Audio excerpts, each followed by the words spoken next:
Hey everybody, so I'm back to talk about Snow White again. Is it offensive? Is this an offensive story? And what would be offensive about it specifically when it comes to little people, specifically the Seven Dwarfs? So I did a little bit of research about the film The Grimm's Brothers story, other stories involving a Snow White character, which is not the same Snow White and the Seven Dwarfs. I don't know if you remember Snow White and Rose Red, but there definitely is a history of dwarves not being represented in the best way in any of these childhood fairy tales. And I guess it's fair to say that there aren't any politically correct fairy tales when you really look at the origin of where all of them start. There's always something in them, at bare minimum, that is not child friendly because most probably these were either not for children or if they were, we're talking about a different era. Times are more sensitive now than they were at other points in time.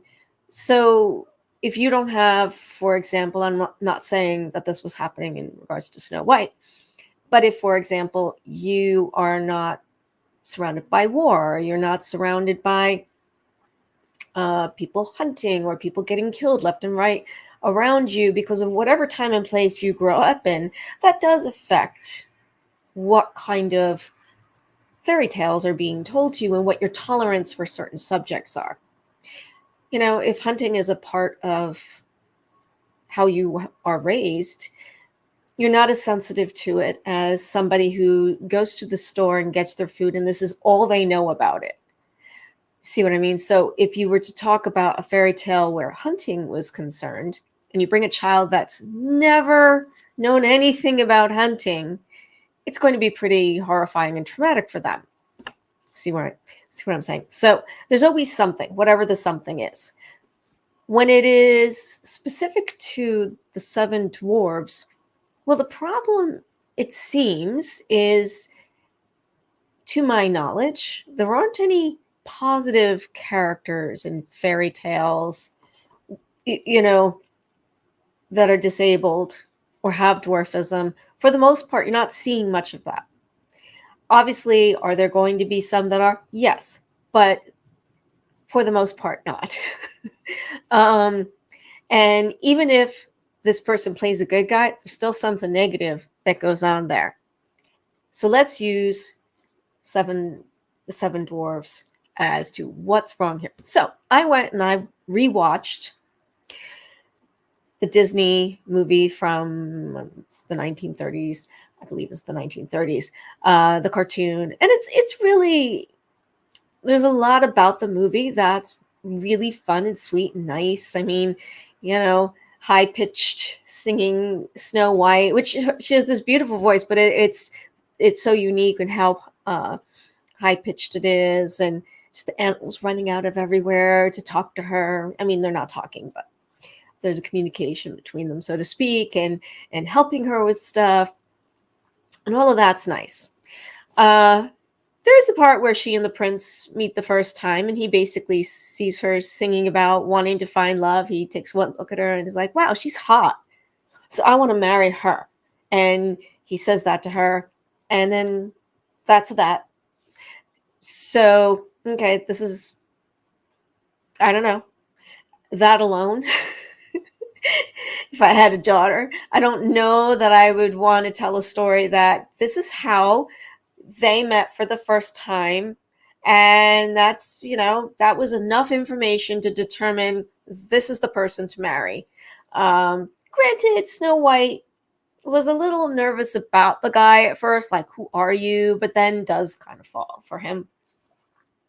And then the wicked stepmother, who in some of the original fairy tales was actually her mother, but no matter which combination of stories that you go in, all the different origins of Snow White, because apparently there's a bunch of different versions of Snow White throughout time, and the Grimm's brothers took all of them and sort of made a combo of those stories. Plus, apparently there's a real princess or duchess, whatever she was, uh, that is loosely intertwined with this. And there were dwarves in that story as well, in the real life situation.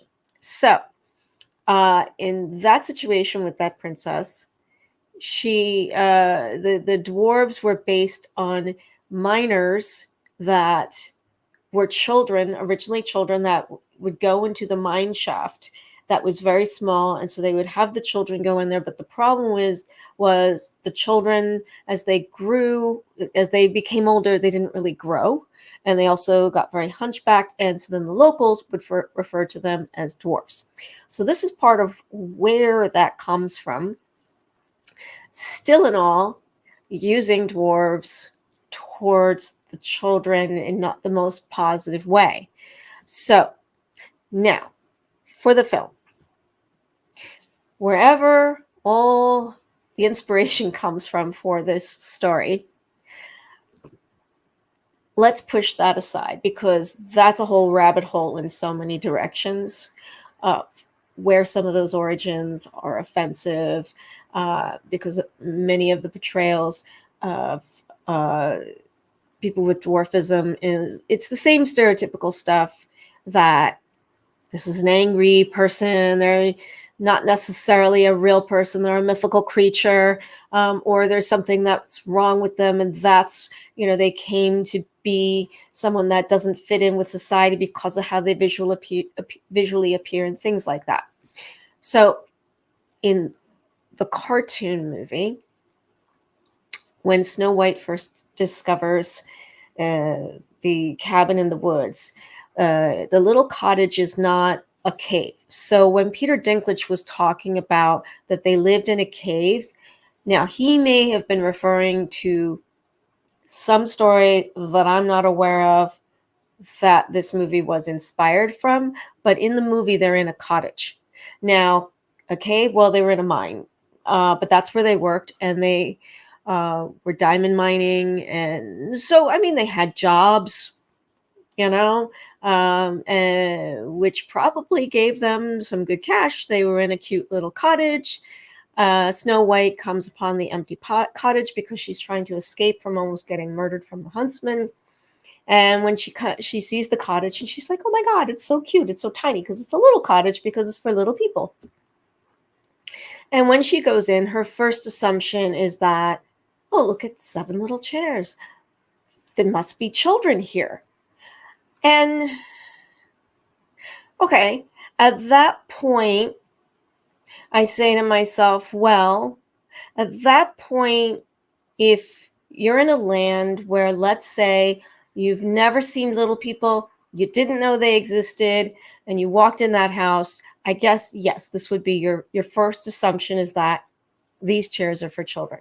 Okay. And even the beds, and you see the names on the beds.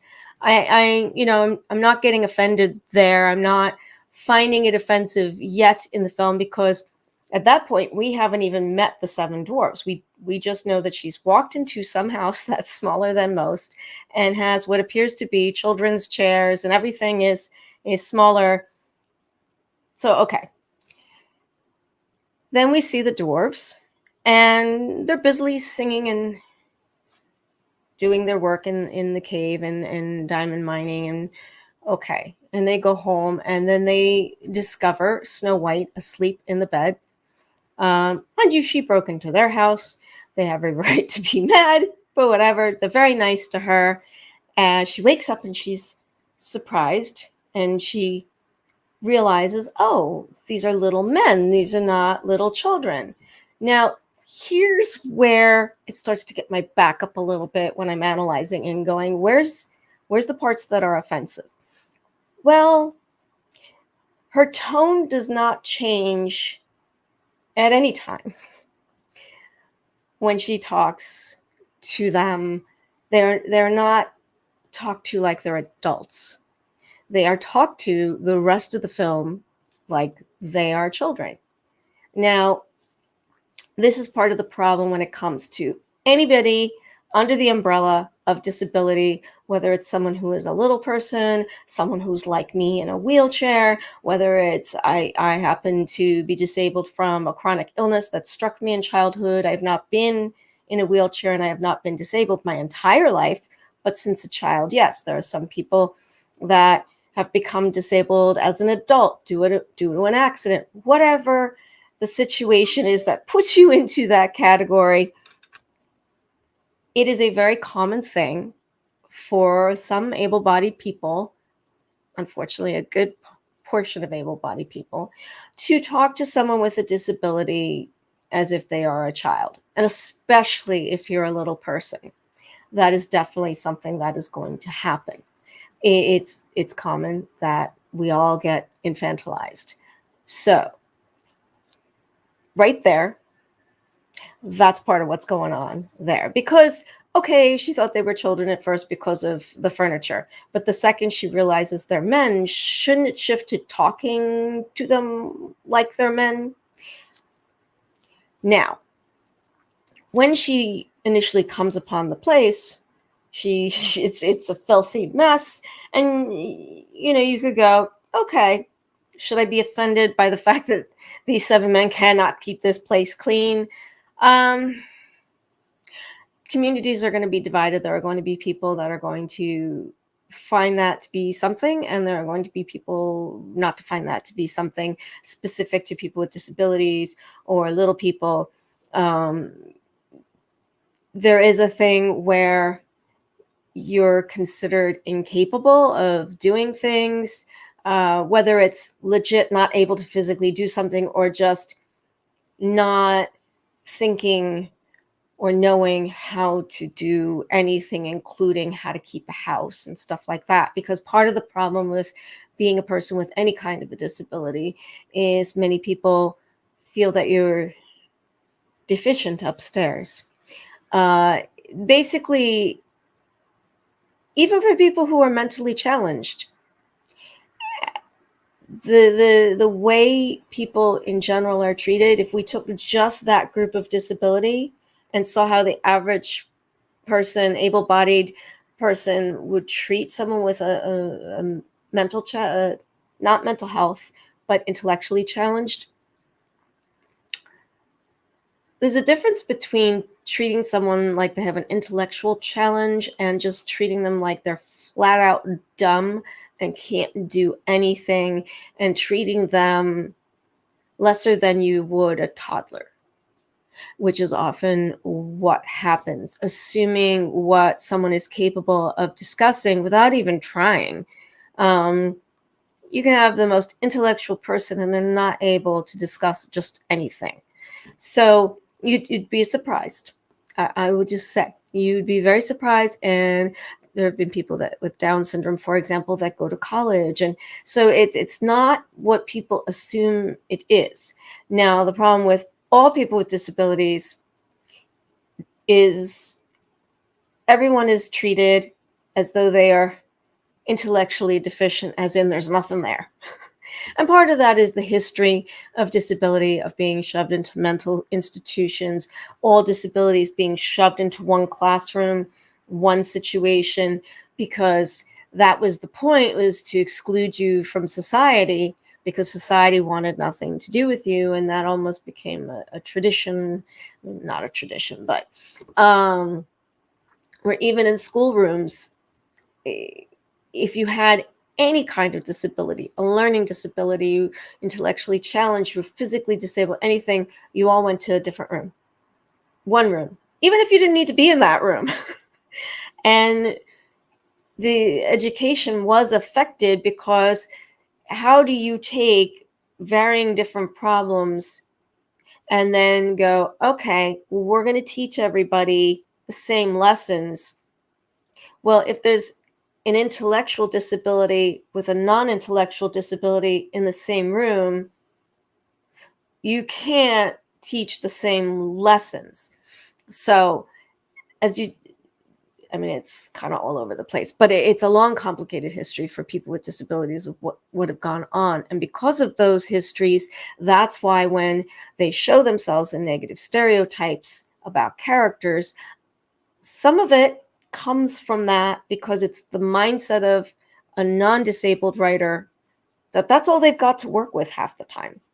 There are those that know people and look at them as people first, but when someone doesn't, you get into boxing people into negative stereotypes. So, could you say that the fact that their home was in disarray is because they were incompetent? And that's what the thought was.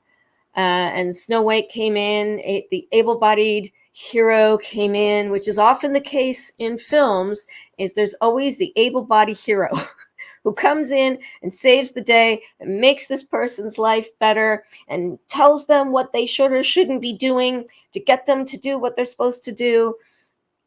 Yeah, that's kind of in there a little bit. Could you also look at it that these are 7 men living in a place, and look at any dorm room, any place where you have 7 male roommates or even female roommates. Yeah, you know. Now, if it was 7 gay dwarves, well, the negative stereotype, a positive stereotype, not sure which one it falls into, but it would be an amazingly clean, stylish place. So, you know, is this part the worst part? Not the home, but the fact that when she meets them and then has dinner on the table for them and they all run there and they're going to eat, and she's like, no, no, no, you have to go wash your, did you wash your hands? Now, oh, let me see your hands. Would you talk to an adult like that? No, no. So that whole part, if they're going to do a film, a live action film, and there are in fact going to be little people, dwarves, in it, that part they may want to reconsider how they approach that. If they want to keep a scene where they weren't thinking about washing their hands before dinner, the cartoon makes it sound like, I mean, their discussion is basically wash. How do you wash? Maybe it shouldn't be that they have no clue in the entire world how to wash. That just doesn't sound good. I can't believe that they don't know how to wash. Yet in the scene, soap and water in a tub exists there. So I'm sure they had a clue about something. Now, if you wanted to give it the spin that, okay, again, there's 7 guys that are working in a mine, and at the mine, you don't have soap and water there, and you're eating your lunch there. And so you're not always thinking about it. And it's more of a guy thing. Because of the work they do and having to rough it all the time. Maybe. But the fact that she talks to them like they're children, I think her performance would be better off not infantilizing them, not chastising them like she's their mom. Because, I don't know, Snow White is supposed to be this very sweet person that we're supposed to love her. And I'm sorry, she seems like a jerk to me if she's doing that to them. I know that's not how it's intended. I get that. But if you're going to break it down into what's offensive towards people with disabilities or people that little people, that would be a thing for sure. And that would be a direction that the new film should consider, is how she speaks to them, how their hygiene is being portrayed. I'm not saying that you have to lose a lot of these elements because there's a song, there's a whole performance that goes with the washing of the hands. So you could still have it. You just have to change how you get there. You know, don't make it about that they just don't know, because that's the problem is, yes, unlike the original stories, they do have individual names. They're not all just one group, but there's not too much that divides them. And even though they're supposed to have a spectrum of them where Doc is supposed to be the really smart one, all the way down to Dopey, that, Dopey is Dopey. They still all come across as kind of dumb. and they make them all a bunch of bumbling fools. It's very buffoonish. And that's another thing that anyone who is considered other gets applied to them very often when you think about films that have negative stereotypes, um, whether it's theater, whether it's a film, whatever it is. When people who are other are the butt of the joke, there's usually buffoonery applied to them.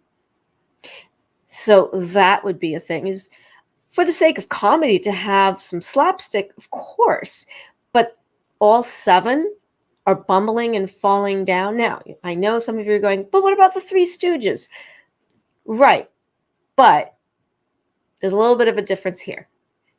To give it to all of them, knowing that that's a negative stereotype that's been applied quite often to people with disabilities, and other groups as well, that's where you do have to be a bit careful. I'm not saying don't make someone a bumbling fool, but make them a bumbling fool because of just who they are. Someone who's just nervous. Okay, give that to them. Someone who's accident prone. Don't give it to all of them, because then it makes it look like it's a thing that's related to being a dwarf. And that's the thing, you're trying to break a negative stereotype. So it seems like with all these different scenes, you don't have to lose the fact that there are 7 dwarves. Could you make them not all dwarves? Could they just be minors and some of them are dwarves? You could go that direction. If you wanted to keep it that they're dwarves and you wanted to go the route of the story where I have heard people tell me this, I was trying to find it, where because they were considered outcasts and she felt like an outcast from her stepmother, that's where their bond is. Well, in that film, I don't see it. I don't, I mean, you could assume it, I guess, but I don't see them tell that kind of story. Now, could you go the route of telling that story, bring that to it? Sure, that actually could be a good thing to explore. Does it need to be there? Not necessarily. Um, it doesn't have to be an in-your-face teaching moment. I mean, there's ways to just by example, you could get it too, but it's not off the table as a possibility to tell. Here's the problem: if you were to just go the route of what they did in Charlie and the Chocolate Factory, where they just took a bunch of people and the Oompa Loompas were no longer little people. They were a bunch of average sized people that were scaled down in a computer program and stuck into the film. Well, you're not really solving anything because you're still making them little. But now you're saying to a bunch of actors who are little people, hey, guess what? No work for you. We just gave this job to someone of average height and we don't need you. So you're not even giving an opportunity for someone to work, because actors need work and they also need to exercise their acting chops. And yes, they should have roles that are more than just being the 7 dwarves or any mythical creatures or anything like that. But if nobody is getting an acting job of any kind, and you'd have to just be a bartender all the time and sit there waiting for the hopeful opportunity that you're going to get a good meaty role that isn't, focusing on you being a mythical creature. It has to tell people that they're not of use because you're trying to be politically correct is not good either. The dwarves exist in the film. Dwarves exist in life. So you don't need to erase people. If you have characters in wheelchairs, you don't have to get rid of those characters. It's how you tell the story about the characters in the situation. That's what matters.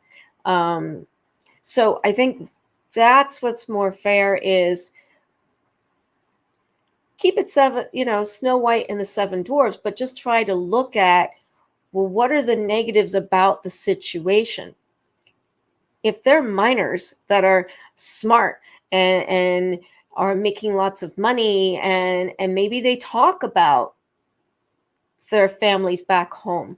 It's not unusual for a lot of people that would go in search of gold to have families back home. You don't hear the seven dwarfs talk about any family back home. It's just these seven guys that live there. And then when they're asking Snow White about, she met this guy that she fell in love with, and they're like, was he handsome? Was he this? Was he tall? Why would they be asking if he was tall? Why does that matter? Because even if we're not talking about someone being a little person, men, unfortunately, in general, have gotten an unfair shake when it comes to what is considered a handsome guy, a great guy. He has to be tall. Well, what about guys that are not 6 foot tall? What about someone who's 5'6"? What does that say to them? I'm a mother of sons, and I think any kind of representation for every person on this earth, you need somebody that you can look and go, oh, that makes me feel good about myself. Well, the fact that the male population is constantly being told that if you are under a certain height and down, you are not worth marrying, you are not worth being the choice. I don't know. That just seems a little messed up to me. And so then for people who are in the little people community, what does that say about the little people community? Everything is about height.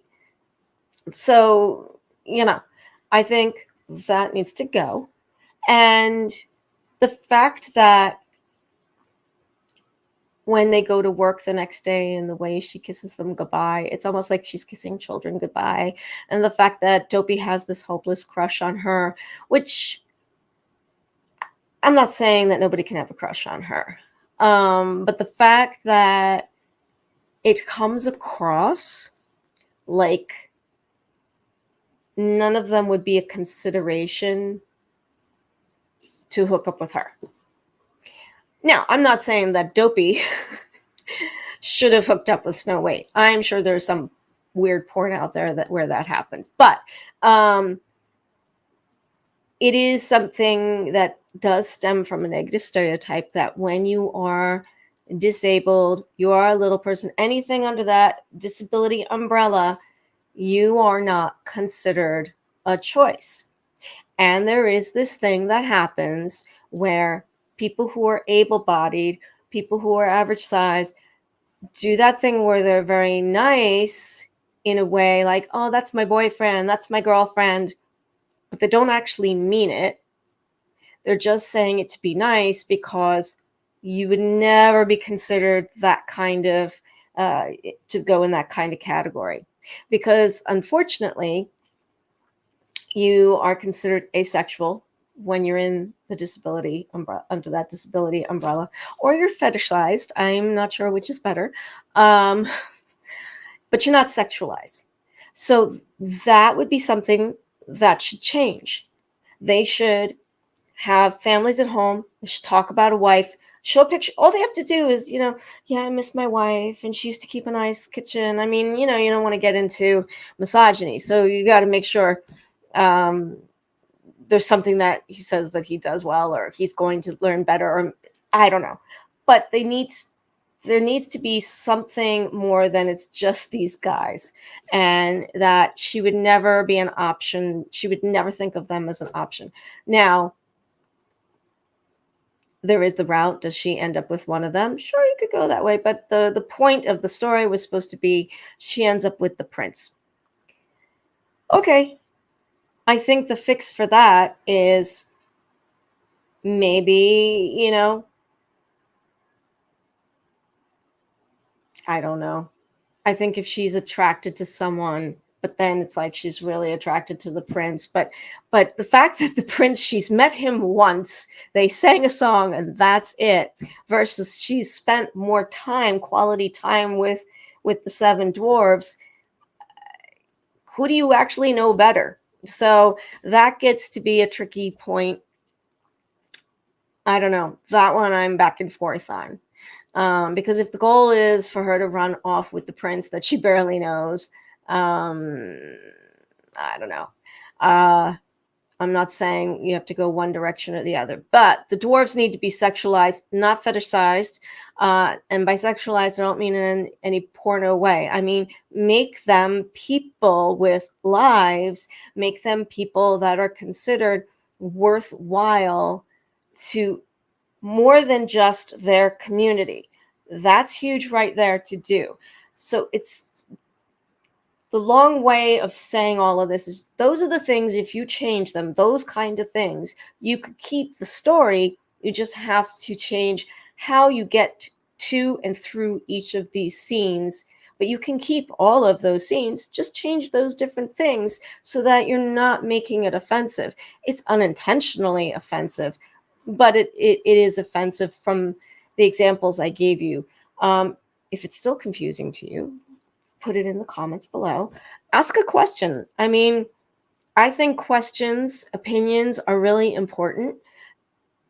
If you go and view that film now, what are your thoughts? Do you feel that there might be a few offensive things in there?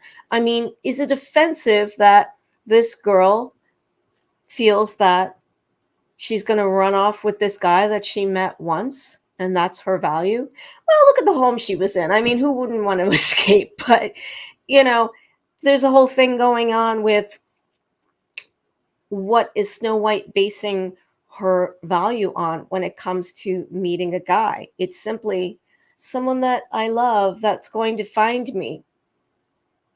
I don't know. I want to get to know someone and see if I fall in love with him and if we're compatible, but that's not addressed at all. So will they be addressing that? I don't know.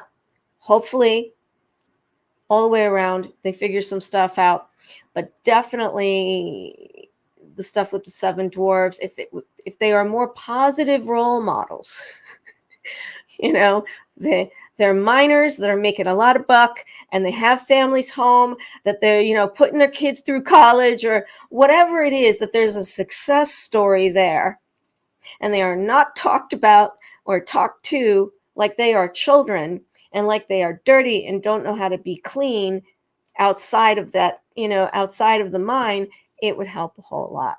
So those are my thoughts, my long thoughts, sorry, on this whole thing. And let me know if that clarifies a few points. All right, thanks.